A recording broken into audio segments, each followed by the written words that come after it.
was a smoking crash. Yeah, second worst crash of my life. I got a sandwich to deliver. It's the awkward falls, right? That gets you the worst. Yeah, and then I got some Gore-Tex. Yeah, I got credit card debt for that Gore-Tex. Oh, man.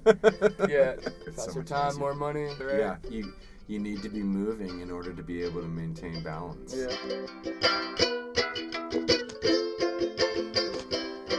Hi, this is Wesley Cheney, and welcome to the 11th episode of Tell Me About Your Bike, the podcast about the meaning of life, the universe, and bicycling. In this episode, I continue my conversation with my fellow Freaky Fast Jimmy John's delivery rider, Kyle Goshen. After a rolling interview around a delivery zone in the last episode, Kyle and I snuck into the recording booth at Old Dominion University's Perry Library, where I velcroed my little Roland Wave recorder onto the boom between us and recorded some of the best audio that I've featured in my podcast yet. So without any further ado, let's dive into the latest episode of Tell Me About Your Bike. Kyle, welcome to my podcast. Tell me about your bike. So, first off, Kyle, tell me, what'd you have for breakfast? Man, for breakfast, as usual, a Chick-fil-A chicken biscuit. Chick-fil-A chicken biscuit. Okay. Yes, sir. What's good about Chick-fil-A chicken biscuit? It's less than $3 on the way to work, and I don't got to cook nothing. All right, yeah. Easy cleanup. Yeah, there for real. And I don't know. I work it off at work anyway, so. And what do you do for work? Ride my bike all day. Where do you ride for, man? Jimmy John's. Jimmy John's. And where's your Jimmy John's location? Old Dominion, Monarch Way. All right. Here we go. We may have to end up bleeping out the name of that, but we'll figure that out. I don't know. I don't know. I may end up just dropping Jimmy John's from that and just like not saying it. All right, that's fine. But it's fine to say it. I'll say I'm a bike carrier. I deliver on my bike. Go ahead and say it. If I need to bleep it, I may. I don't. All right, it's all right to me. I don't think thered be any reason why I couldn't, because it's not like I'm trying to make money off of the Jimmy John's name. If anything, it's free promotion, right? Exactly. Freaky fast, right? We are. All right, so tell me a little bit about working at Jimmy John's. What kind of bike are you riding there? I'm riding a Fuji Sportive. Okay. Don't even know if I pronounced that company's name right, to be honest. I'm pretty sure you got Fuji right. All right, sounds good. Definitely How's Sportive named? Spelled? Sportif. Okay. I was thinking it was going to be a V in there, Sportif. No, it's definitely, Sportive. Decent bike, bottom of the line road bike. Hey. Gets the job done for me, though. It's red, so it looks fast. Matches good. Yeah. And it's a decent little aluminum road bike. Yeah. I mean, it's nothing, there's no carbon fiber on it or anything. Nah, but hey, you seen the price of them things? I used to have a bike like that I called my cafe racer. Yeah. Because I didn't have anything extra on it. It was just point A to point B, really fast. I just like going fast. I've gone so fast on those things, I thought that thing was going to fall apart. And that's what's up. Where were you going fast on it? The ocean front. You can pick up speed when the wind's kicking down there. Oh, okay. So you're going right on the boardwalk. On the boardwalk. Right on that bike path in the wintertime, man. Right, in Virginia Beach. Yeah. Oh, yeah, I should have. But, dude, if there's no one there in that wind, you're with the wind. Yeah. I should have tried to get a speed. I feel like I was going like 40 plus. What about with the bridge? The Rudy Inlet? Rudy Inlet Bridge, yeah. Oh, that's always on my route, and that with a tailwind going down the Rudy Inlet, you could pick up some good speed there too. I have lost my brakes going down that bridge on my way to work one time at the ocean front. No. And I was hauling towards the intersection. Dude, one of the craziest crashes of my life, and I was just like yelling at the cars trying to get them to stop, and my brakes were locked up. As I'm slamming them down, the tension's throwing me forward, so last second I just had to baseball slide with my bike in the middle of the intersection, and God, I got ate up by that ground. Oh my gosh. Yeah, that was nuts. Oh, dude. Oh, so you crashed on that one? Second worst crash of my life, but yeah. It was nuts. No. But, I walked away. I was able to go to work. Just bad cuts everywhere. But it was all right. It was a good story. Was it very hectic? Was it your beach cruiser? Yeah, it was one of my beach cruisers. Yeah. The brakes, you got to go backwards with the pedals. Yeah. And I don't even know what happened, but I couldn't go backwards, and it was just throwing me forward. So I'm sitting there literally hopping down the Rudy Inlet, no brakes, and I don't know, last second decision.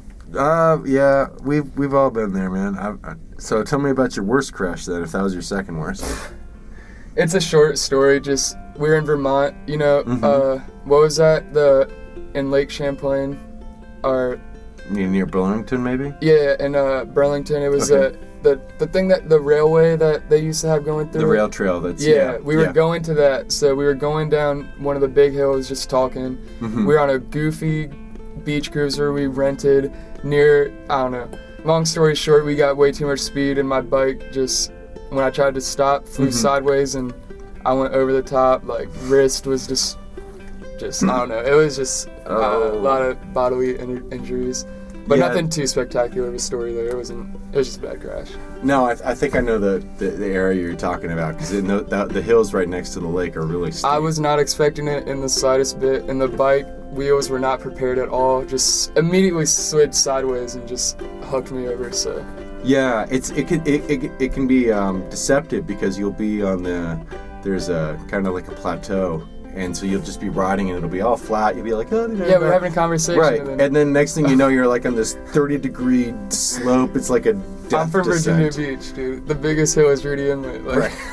And now you're at the top of Rudy Inlet and you weren't expecting it. Whoa! It was insane. But the craziest part of that was in my Camelback, I landed on it. Mm-hmm. So I slid on that, but in the Camelback was a Polaroid camera, like a legit old one of my girlfriend's. And we pulled that out, and that thing was smashed and literally smoking. Like, there was smoke coming from the Polaroid, and we were just like, oh no. Dude, it was bad. She loved that thing so much. Oh, but, yeah. You probably smashed up the chemicals together. Dude, yeah. In the packets. It was fun. It was a smoking crash. Yes, exactly. Dude, that's crazy. Literally.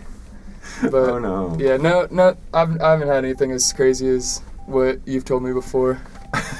So yeah, I guess you've been through it all. So. Well, there's not everything. I mean, I feel like there's people I know who have done worse and walked away from it, and I've been lucky enough that I've never gotten to that point. Like, I've broken bones, but I've never had to get pins and plates. Okay. You know, and so I've never had to get skin grafts. Yeah, none of that. Good. Yeah, I dislocated my shoulder at Jimmy John's.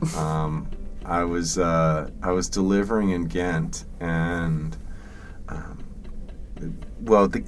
the Ghent shop, it's supposed to be drivers, but if you're a temp, if you're coming in from where we were, like in ODU or Granby, you don't have to necessarily bring a car. Mm-hmm. So I had gone there, and I brought my car and my bike. And I just left my bike on the back of my car, and I'd take a look at the delivery. I would be like, hospital, I'll ride my bike there. Yeah, exactly. Because now I can park closer, faster. It's faster time, easier. More money. I was riding my tour bike that was about, I think at that point it must have been 10 years old. Yeah. And I had been noticing that the front end had some wiggle on it. I was like, all right. And so at first I was like, the quick release must be loose. So I checked the quick release, and the quick release was tight. I was like, oh, okay. And I was like, the stem's probably loose. So, I checked the stem tension. Stem tension was fine. I was like, whatever. So then I kept riding. Turns out what had happened was that the fork had been rusting out at the top of the crown on the inside, and I couldn't see it. Didn't even notice. And so one side of the fork just came loose. Okay. And I was riding down the bike. It was only a matter of time before the other side. Right, yeah, exactly. And so I was riding down the bike lane in front of the Opera House, and suddenly my bike, it's kind of like the Transformers when it goes, dude. And so my bike suddenly went and went from a bicycle to unicycle. Yeah, you had to bust a wheel if you wanted to get out of it. And I went flying forward, and I landed on my shoulder. I could see like the bruise on my tricep, on my bicep from my helmet. Just smashing right into it. And I dislocated my left shoulder. And it was my first delivery of the day, going there, and I crashed about one block from my delivery. It was the 7-Eleven across from the Opera House. So I couldn't get my left arm to work. Dude. I was like laying in the road. Did you have drinks on you? No, I didn't have drinks. That was the best part. I didn't have drinks. I had, so I was lying in the road and I was in the bike lane. And I remember looking over and I looked over at my bike and my bike was in the bike lane too, and this car passed over next to me. But it's, but I'm in a separated bike lane, and I was just like, it's like, man, this is nice. I can go ahead and lay back for a second. I got him in this new bike lane. Think about stuff. I worked so hard to get this bike lane in. Oh my god. So I stood up and I dragged my bike over and I locked it up to the light pole. And then I walked the delivery in. You finish it off. I finished it off. There you go. And they're like, I'm gonna need you to sign this. And the lady's like, do you have a pen? And of course my pen's in like my left-hand pocket. My left arm, I can't move it, so I'm like reaching over my body with my right arm, trying to like get my spinning around. I'm like, ugh. And so I had to go to the hospital and they had to reset my shoulder. And there's like, I still got issues with it? Yeah. And like 90% of the time when they dislocate a shoulder, it goes to the front and mine went to the back, or vice versa. Like I had the minority thing. So like what the doctor initially tried to do. Oh, just separated it more? Just didn't do it because that was going the wrong way. Oh, and he's like, you're fighting me. Stop fighting me. I'm like, dude, it hurts. I can't even move. Like, yo, what are you talking about? I'm like, give me some narcotics, Jesus. Right? No, man. And so he finally got it in, and so that's when I started riding the recumbent at work, because I trashed that bike had been having issues anyway, so it was kind of like that was the final straw. I was like, all right, it's done. Forget it. I stripped I think I took the shifters off of it in the pedals, and I think I might have given the wheels to Andy Hund. Yeah. Hund Recycler. Because I don't need, I was like, you'll find a use for these. Here, just take them, whatever. But yeah, that's when I started riding the recumbent, and because I couldn't put any weight on my shoulder for months. Ain't seen you ride that thing in a while. No, I loved that bike, but it was a lot of maintenance. It was maintenance, yeah, because I wasn't, it was made for somebody who was like your size. Yeah, not me. For those who don't know, Wes is a 6'4" giant. Yeah, this man is tall. 6'4", 250 pounds. Yeah, no. I'm 5'11", almost got 6 foot. But yeah. Yeah, it should have been maxed out for somebody who was 6 foot and 200 pounds, not 250. So stuff would keep breaking on it. I'd be riding it, and I had to like the seat back on it started to crack, so I had to re-weld it together. Oh my goodness. And I we're welding now. I was welding. I was like welding plates onto it to reinforce it on the seat back, and I was using the 3D printer to print parts to hold the seat onto the rail. Really? You got a 3D printer? Or I did. Yeah, I worked at a community place called Makerspace. Damn. Where we had one. Interesting. Yeah, so I would be using the 3D printer to make parts, and then so it just completely custom. Right, and then the rear wheel was just slowly going. Yeah. And I put in like a new rear wheel on it, but it wasn't new.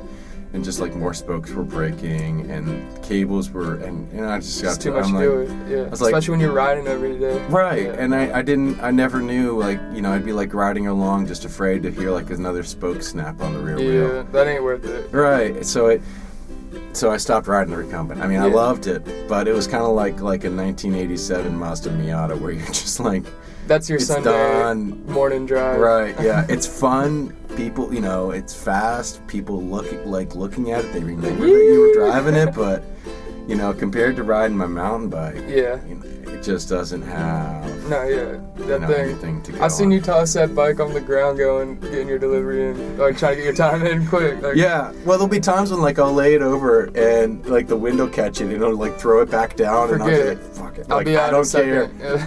clock in, stop the clock on the delivery time so that I can keep my fast times on deliveries. Nah. I know. I'm scared to do that with my bike. I can't be doing that. Well, yeah. Yours is definitely made to do that though, so. Yeah, I've taped it up. Way different bikes. Yeah. It is. I mean, yours is still pretty. Mine. Mine is not pretty anymore. It's beefy, it's all right, man. But it ain't pretty anymore. She's a tank for sure. Mm-hmm. So tell me about one of your more memorable Jimmy John deliveries.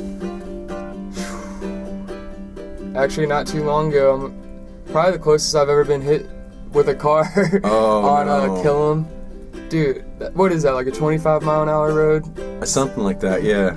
Dude, this chick my age just came easily 40 miles an hour, like basically hit my elbow, and I had to swerve out of the way of that.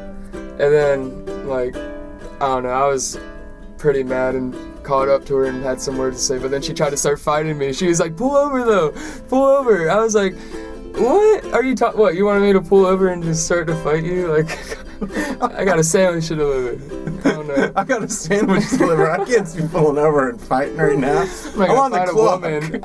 Yeah, exactly. It was crazy. But no, I've never been that close to getting hit with a car. Especially, this road isn't even, that shouldn't even been an issue on this road. It's wide as anything, and I don't know. Yeah, it's only 25 miles per hour too, and it's a wide road. Yeah. You got plenty of room. Other than that, I don't think I've had anything too crazy happen besides people get angry at you thinking you're new or think you don't know what you're doing, and it's like, all right, we're just delivering sandwiches here. We have one job. Like, you sign this paper, I leave. This is that simple, and it's just, there's no need for it. Yeah, nothing too crazy happens. In fact, I could just fake your signature. I don't actually need it. Hey, man, I know you ain't tipping at this point, so what's the point? Like, we're having this argument here. What would you be arguing about? What was that? Oh, yeah, you know the Madison Courier School? Yeah. Maybe not say that, but anyway. That's okay. I walked in, and I said, I have a Jimmy, because where the name was, they called in and said their name was the Madison Courier. They said, who's calling? I remember taking the order. I said, may I ask who's calling? They said, Madison Courier. Mm-hmm. That sounds like a normal name. And I actually took the delivery. I go in there and I ask for Madison Courier. Honey, this is a school. The whole building's called Madison Courier. Who are you looking for? And I was like, yo, I'm sorry. This is what the name says right here. And I don't know. I didn't think the name was on there anywhere. So we had to keep looking. So then every employee in the building seems to come up talking about, oh, what's he here for? Who's he looking for? Oh, I don't know. He's new. He don't know what he's doing. I'm new. I don't know what I'm doing. And it was just like the craziest, like, dude, it was 4 grown women in my face yelling at me, telling me to calm down while I'm just like, please just sign it. Please just sign the paper and let me leave. That's all. You're wasting my time. And sure enough, big fat goose egg. And I don't know. It's just aggravating sometimes. No tip on that one. No tip at all. Big fat goose egg. Yeah. Oh, I'm sorry, man. But yeah, I don't know. It's only sometimes. Yeah, it doesn't happen too much. 98% of deliveries go very well. Yeah, you're in, you're out. Exactly. People are just like, hi. Yeah. You're so fast. Right, you're so fast. It's crazy. Thank you. Yeah, I try. I do try. Yeah. I don't know. Yeah. Tip me a little bit more. I'll keep driving like that. When it's raining like that, you definitely got to play the part, you know? Right, yeah. You got to work for your tips. I love it when it's raining because I get more tips. People are like, oh, you were here. You just stand right there. Let me go get you another $1. I'm like, thank you. Yeah, right? I'll take it all day. All right. Well, you got the gear. You got some sick gear, too. I got some Gore-Tex. Yeah, I got credit card debt for that Gore-Tex. Oh, man. Yeah. Well, I just layer up. I got one of those tautog type pants, and right. It gets the job done. I still haven't figured out a method to get my feet dry throughout the day, but you got to do the Gore-Tex socks. The socks, yeah. It seems like that's the only thing. Do the socks. Like I think like the ones I had with the Gore-Tex weave. I think those are like somewhere between like $15 and maybe $25 on the Amazon. Yeah, okay. That's more my price range in the pants. Yeah. Those ones are thicker. They're more like a fleece sock. Mm-hmm. I'd be golden if I had that. Yeah, they're good. Especially when it's cold. Oh yeah. my goodness. Yeah, they're good when it's cold. They have a little bit of bulk to them, and then the other ones I've got are the just straight Gore-Tex shell socks, and those. What, you put those over like normal socks? Like skinny socks, yeah, because you really don't need to have a lot of insulation bulk underneath of that. Otherwise your foot just gets too warm. Yeah. So I'll use like silk liner socks or just like skinny bike socks underneath of it, and that's plenty. It's perfect. Yeah. I mean, that works until the temperatures get to about freezing. I mean, and even at freezing, like I can handle being out there in those socks if I'm only doing like 10 or 15 minutes at a time. Yeah. If I was going to go out, like bike with some friends for 2 hours on the road at 32 degrees, I'd have to wear something more than those Gore-Tex socks. You do that like often? Not as much. Yeah. I used to do it more but then when I was working up in Alaska, we would be going out and doing long rides, and in the summer it would be like, June in Alaska is like January in Norfolk, Virginia. No way. Yeah. Really? Yeah. I mean, the temperature will be anywhere from like, 20 degrees to 70 degrees. Yeah. Damn. But so it varies every day. It varies every day. Yeah. You can have days when like you could get up and you'd be at the top of the mountain pass. It could be 25 degrees and snowing. Yeah, but you get down low. Right. You get down low and it's like 45 degrees, and then later in the afternoon it's 60 degrees. So it could be raining. It could be sunny. It could be windy, so you have a large, but it's never like really, really hot or really, really cold. So there would be times I would have to wear that stuff for that. And then when I did a lot of group rides 10 years ago, and we would go out and we'd be like out every single Monday night. For hours and hours. Yeah, like 2 hours at a time. We would ride our mountain bikes, start from East Coast Bikes in Ghent, and then ride over the Berkeley Bridge to South Norfolk, and then down to Chesapeake to this park they call Indian River Park. It's also called Ipswich by the locals, and so there's some mountain bike trails down there. Oh, really? So we would ride around the trails and then ride back. So it would be, I want to say it was 7 miles out there, 4 or 5 miles on the trails, and then 7 miles back. Yeah, damn. In 2 hours? That's fun. In about 2 hours, on mountain bikes with soft tires, big wide tires. Like there'd be guys who would like show up on like cyclocross bikes too. Yeah. But I'm just for the ride. Would they go ride the trails? Yeah, they would. Yeah. Oh, really? Yeah, okay. It was but riding. So I learned to mountain bike mostly at Ipswich. Are there decent trails there? They're not great. But there's not a lot. Because that's dude. Have you ever mountain bike snowshoe? Mm-hmm. Or because that's something that I don't know. I definitely want to try to get into mountain biking, but in Virginia Beach, it's a good place to start. Yeah. I mean, it's not terribly challenging, but I mean, for literally, I've never. Yeah, if you've never done it, you will go out there and that trail will whip your ass. Yeah. Okay. Cool. It's got some very technically challenging sections to it in a very small bit. So if you get, and we would ride at night, and the great thing about would they have lights there? Yeah, we brought our own lights on your head. Yeah, we'd have lights on our bikes. Lights there's on our no helmets. gates or nothing keeping y'all out. No. Really? Yeah. Oh, nice. And you when you ride at night on the trails, you have to react in the moment and just listen to what the trail is telling you, what your bike is telling you in that moment. And that sounds so sweet, though.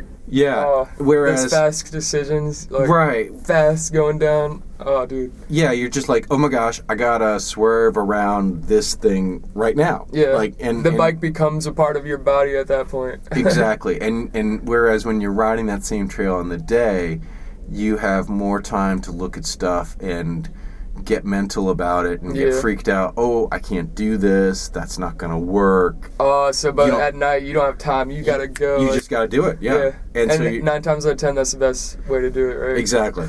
Yeah, there's when I'll be standing at the top of a lot of times around here on campus when I'm delivering stuff with my mountain bike. which has got these big slick tires on it, and it's let me tell you about my bike. So we'll hit a pause. So of course. So I'm riding a Trek Pro Caliber. It's a rigid aluminum frame. It's got a big surly Karate Monkey steel fork on it. So I could put a 29 by 3 inch tire on the front of it. Usually I'm running on 29 by 2.5, I think, 2.35, 2.5. Yeah. Schwalbe Big Apples are what I'm riding. So they're these big fat balloon tires. Oh, they definitely are too. Yeah. They're giant. That's sweet. Yeah. And so the whole frame is rigid, but with those big fat tires, you've got a lot of bounce to it, and so you can just climb up over stuff, and easy. and I don't have to worry about getting pinch flats, hitting curbs. Like I recently just pinch flatted on the curb. Like I thought, I think that curb's gonna be like really steep, but I think I can get over it. And it was like a curb where it was like an 8-inch initial ascent, and then right after that there was like a 45-degree. Yeah. And I kind of had a feeling that if I wasn't going fast enough and got my wheel up high enough, I was probably going to hit the curb with too much on my rear wheel. And sure enough, I did it. and the tire was flat. And I was like, that happened, But yeah, so my Trek Pro Caliber, it's the frame does have a little bit of flex on the back. There's got this, so the head where the seat tube cluster is. The rear seat stays are not actually welded to the seat tube itself. They're held in place by an elastomer plug. And so the frame can naturally bend just a little bit.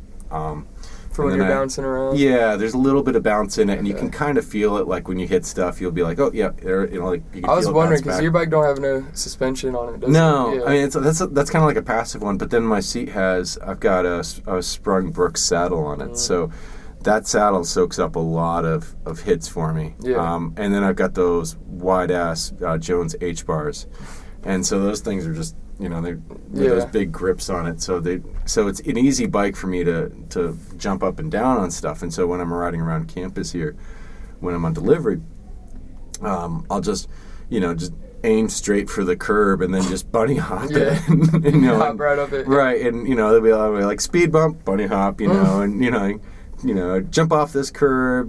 There's some sweet gaps on 41st too, where the curbs meet the grass. Oh yeah. Yeah. Or a lot of times when I'll bring my bike right up to the front door of the buildings if there'll be like a set of stairs. I'll ride down the stairs. Yeah. And if there's a couple of stairs where like the MGB. Well, not MGB. That one's okay. There's another one. Where is it? Monarch Hall on the west side. The stairs are a little bit steeper, and there's a flat in between it. When it's narrow. Yeah, and so it's just narrow enough that like if it's less than 2 shoulder widths for me, I feel tight. Yeah. And and if I try to start riding into that and I don't have any speed going whatsoever, I'm just like looking at the handrails, I'm like, I'm gonna hit, and I don't do it. But if I just launch myself right into it, if I don't have time to think about it, like if I was riding that at Ipswich, I'd just be like, go, nail it. Just look at the line you want to hit, and you don't look at what you don't want to hit, and just go and do it and ride through it. And so that's something. But I would, even when I go mountain biking in, like Alaska and stuff, there would be times when I would be like standing at the top of this hill, and I'd be looking down, and I'd be like, it's just cheap. I can't do it. I can't do it. And then I'd be like, all right, let's just turn around and we just start riding. Because if I just started at the top where it was so steep, I didn't have the control. No, I didn't have my balance. You got to come into it, right? Yeah, you need to be moving in order to be able to maintain balance. Yeah. See, I need to. See, because I grew up skating and stuff, but dude, your body, I can't take it. Like falling like that can. I'm sure you take crazy falls mountain biking, but it's can't be as consistent as like skateboarding, and my body's destroyed right now. I don't know. Do you fall pretty often while you're... I've fallen a fair bit. Yeah. There's been a fair things I've dislocated and broken. Yeah. And bruised over the years, like I remember one time riding at Ipswich and trying to rail a turn at night, and I hit at night, and like riding through like mud and sand and leaves and stuff, and my tire hit a patch where there was like leaves on top of a root, and my rear wheel just slid right out, and I slammed into a tree right into this little tree, and I broke probably 2 ribs. Yeah, and it's.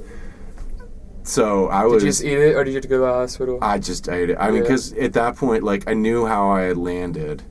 You heard the crack? And it was like, well, do I go to the emergency room for this? I'm like, what are they going to do for it? Right. It's broken ribs. Like, They might give you pills. Right. They're going to be like, well, suck it up.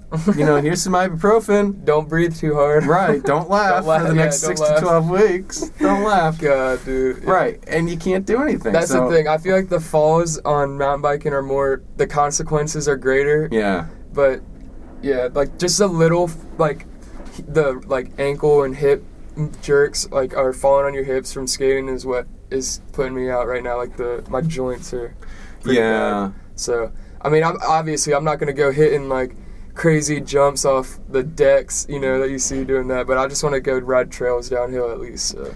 Yeah, I think you can. It's I've had stuff over time get better. Like, I had 20 years ago? Yeah, it was about 20 years ago.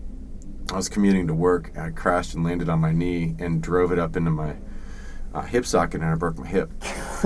And so that was I was commuting to the Navy base. I was a photographer in the Navy at that point, and they said it was in the line of duty, so I got a 10% medical disability off of that. Oh, because you're on your way. Yeah, because I was on my way to work. So they were like, "All right, you're covered."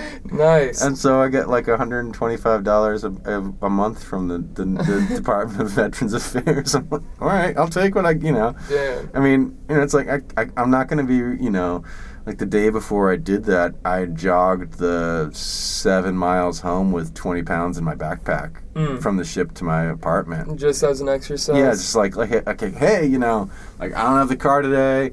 I'm going to run home. Yeah. And I loved it, but I haven't run since then. I was about to ask, do you run still? No, I don't have any cartilage left in my right hip. No. So it's gotten better over time, but it's never, And Are you expecting a hip replacement? I'm hoping to put it off for another 10, 20 years. 10, 20 years? Yeah. Oh, man. I really don't. They're getting crazy with them now. You could wait till a time where they just like, I don't know. It'll be so good you won't even notice. It doesn't hurt as much as it did 10 years ago. Yeah. Or 15 years ago. Or maybe 20 you years just ago, destroyed all the nerves and.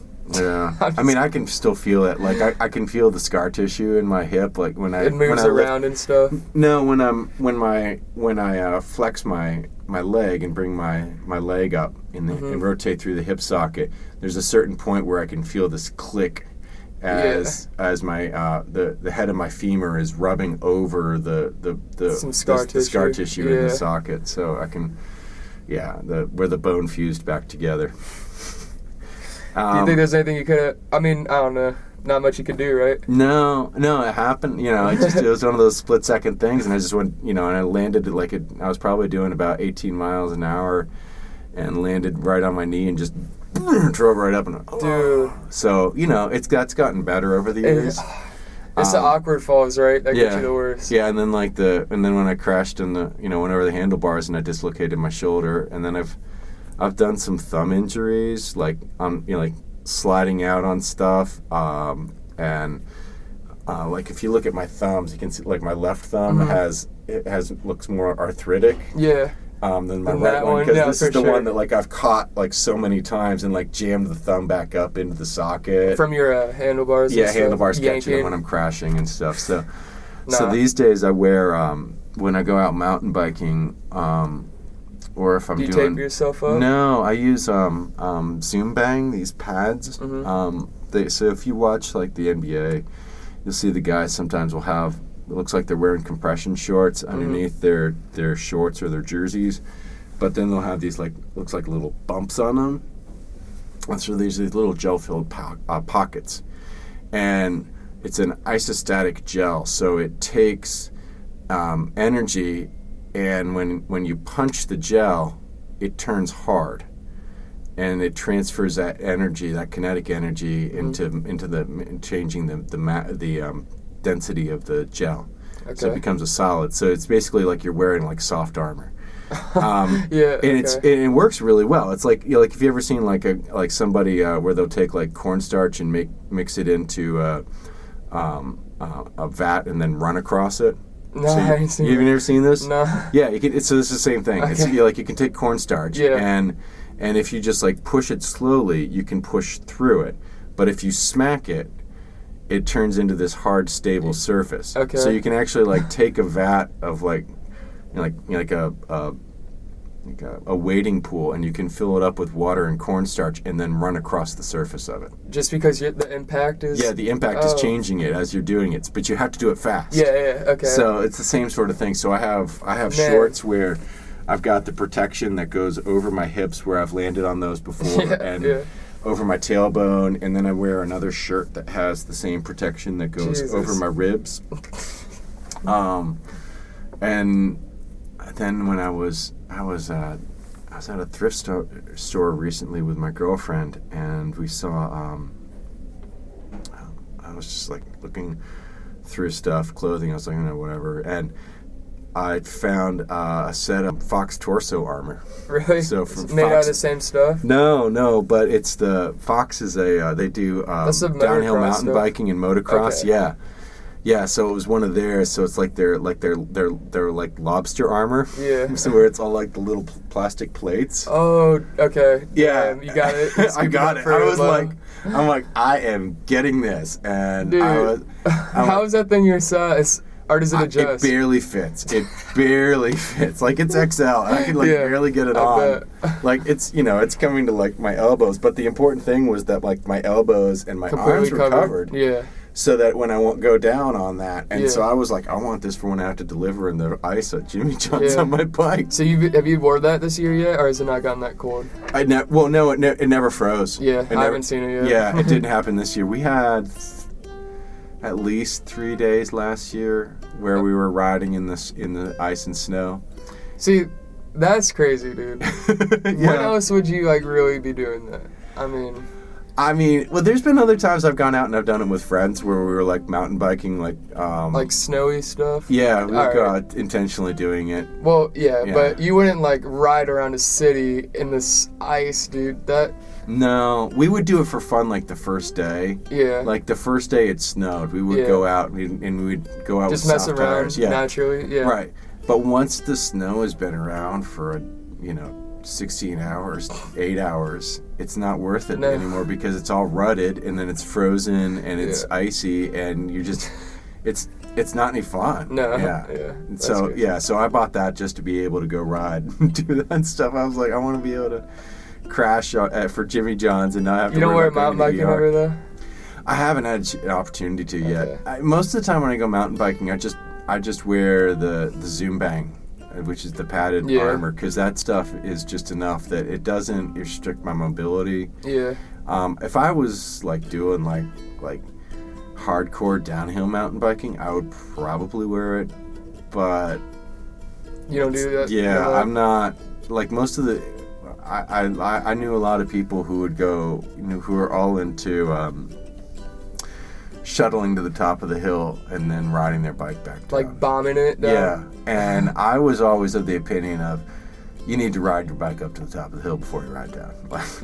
I'm just not a big shuttle person. Shuttle. I see what you're saying. Yeah, they get picked up in a van or truck. I'm with you on that. That's like hiking up a mountain to snowboard it down. Like right, yeah, you gotta put in the work. You gotta earn the burn.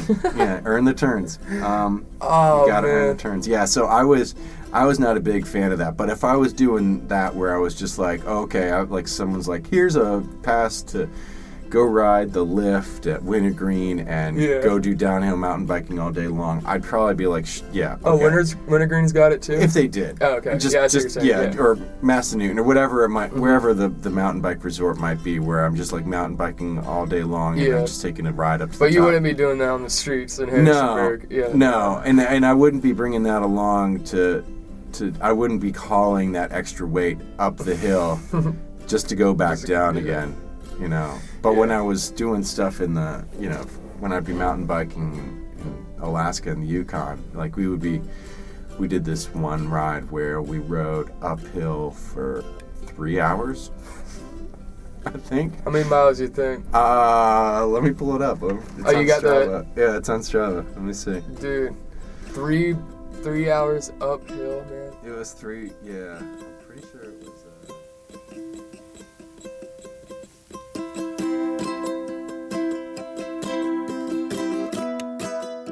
Sigh from Need for the Bike by Paul Fresnel. It seems to me that if I had a psychoanalyst, I'd nevertheless talk to him about the little obsessive phrases dictated by the rhythm which can chase you for the length of a ride. About those songs that tend to reverberate all morning.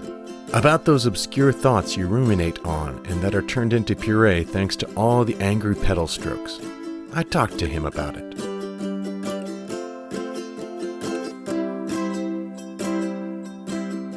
In each episode of Tell Me About Your Bike, I like to share with you a podcast that I listen to while I'm on the bike. In this week's episode, I want to talk about Radiolab. I am a die-hard, long-time Radiolab fanatic. I started listening to it when I'd be driving the Bronx Expressway in the wee hours of the morning on my way from Virginia to Vermont. In the earliest days of Radiolab, it was broadcast late at night on WNYC out of New York City. I was thrilled when an abbreviated version started airing on my local radio station WHRV at the more reasonable hour of 1 p.m. Radiolab was unlike any other radio show I had heard, and yet it was also a logical continuation of everything in radio. Radiolab explored in a very postmodern manner the very act of storytelling. How the story was told was just as important as what was being told. And oftentimes, the tools of storytelling revealed more than the words of the story. So, Radiolab is recorded at WNYC in New York City. It's broadcast and nationally syndicated, but it's also available as a podcast.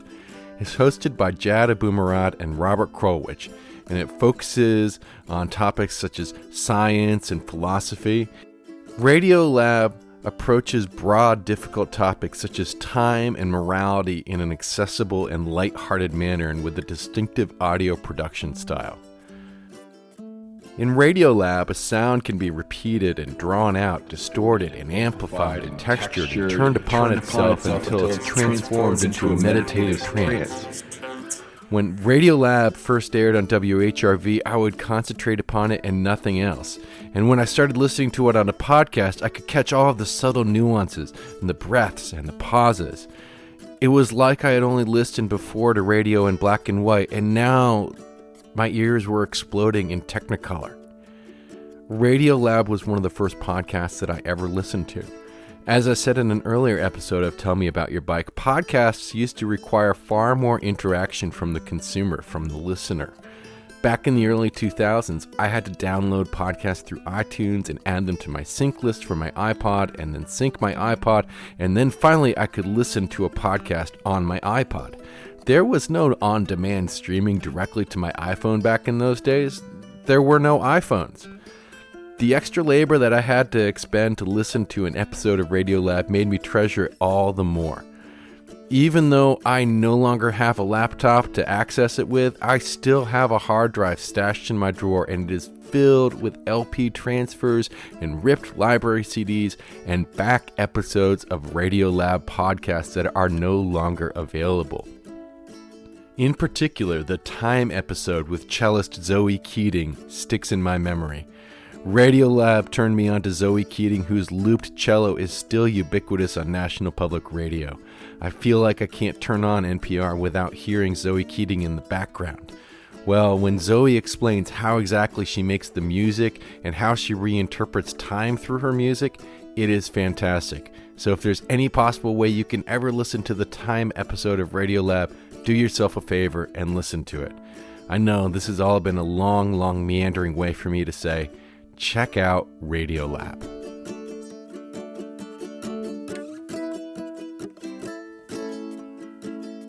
So thanks for listening to another episode of Tell Me About Your Bike. If you've enjoyed my readings from Paul Fresnel's magnificent little collection of bicycling essays entitled Need for the Bike, then you can support the artist by buying a copy through the link in the show description. Need for the bike will make a great gift for any cyclist in your life, whether they are a dedicated amateur or an undercompensated professional. You can listen to Tell Me About Your Bike on Apple's podcast app, as well as Spotify, Google Podcast, Stitcher, iHeartRadio, and many more. In the next episode of Tell Me About Your Bike, I'll be concluding my conversation with Freaky Fast Kyle Goshen. Be sure to subscribe to Tell Me About Your Bike on your preferred podcasting platform so you don't miss an episode. And please, rate and review Tell Me About Your Bike so that more people can hear the good news of bicycling. I want to change the world. I want to make biking de rigueur, and I can only do it with your help if Tell Me About the Bike shows up in the podcast search results when people are looking for something about biking in a podcast. If you leave your name and a detailed review, I'll be sure to mention you in a future episode. Each episode I record my own ukulele backing tracks, and so if you think you recognize a song that I'm playing, send me a message or drop me an email at tellmeaboutyourbike@gmail.com. If you're right, I'll give you a shout out on the podcast and send you a Tell Me About Your Bike limited edition sticker. You can email me at tellmeaboutyourbike@gmail.com. If you believe that bicycles can be vehicles for storytelling, if you want to hear more stories about bikes and the meaning of life and everything, if this podcast brings value to your life or just entertains you while you're riding, well then please consider supporting Tell Me About Your Bike on Patreon. You can find the Patreon link in the show notes. I'll give a shout out to anyone who donates, and I'll be announcing some new exclusive gifts for patrons, including stickers. I'm back at Jimmy John's and delivering sandwiches again, although this time I'm working downtown instead of on the campus of ODU. The pace is quicker and there are less mile-long deliveries. The tips are also a little less, but then again, I'm not usually riding more than 5 blocks in any direction. All in all, Jimmy John's downtown is more vertical and less horizontal, but I'm still getting paid to ride my bike, and that's what's important. With my new job, I'm not going to have as much time for editing my podcast. So, in order to maintain the quality of Tell Me About Your Bike, I'm going to be releasing episodes every 2 weeks instead of every single week.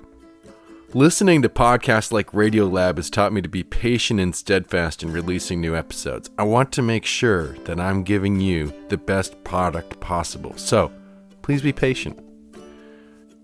I recorded the interview with Kyle this week using a Roland Edirol R09 HR digital wave recorder. My R09 HR is as old as my podcast habit. I've been using it since 2007. I've strapped it to locomotives and bicycles. I've used it to record my choir at church and my mom in her RV. It's an amazingly versatile little recorder that's the size of an old iPod Classic, and it is well worth buying. I especially appreciate the extra envelope I get when I'm recording in 24-bit depth. It's the difference between audio that's good enough to podcast and audio that makes me wish it was good enough to podcast. So if you're an aspiring audio storyteller, if you're an aspiring podcaster, check out the Roland Edirol R09 HR. If you're wondering what I looked like when I was a skinny kid on a big wheels trike at the tender age of 4, then you can check out Tell Me About Your Bike on Instagram and Facebook. My mom just scanned some old Kodachrome slides of me as a kid on various bikes, and I'll be sharing them on Throwback Thursdays coming up. If you've got a story to tell about the meaning of life, the universe, and bicycling, drop me a line at tellmeaboutyourbike@gmail.com. And let's meet up. Let's go for a spin, make some memories, and record a podcast. So keep the rubber side down and keep on rolling. Cheers, y'all.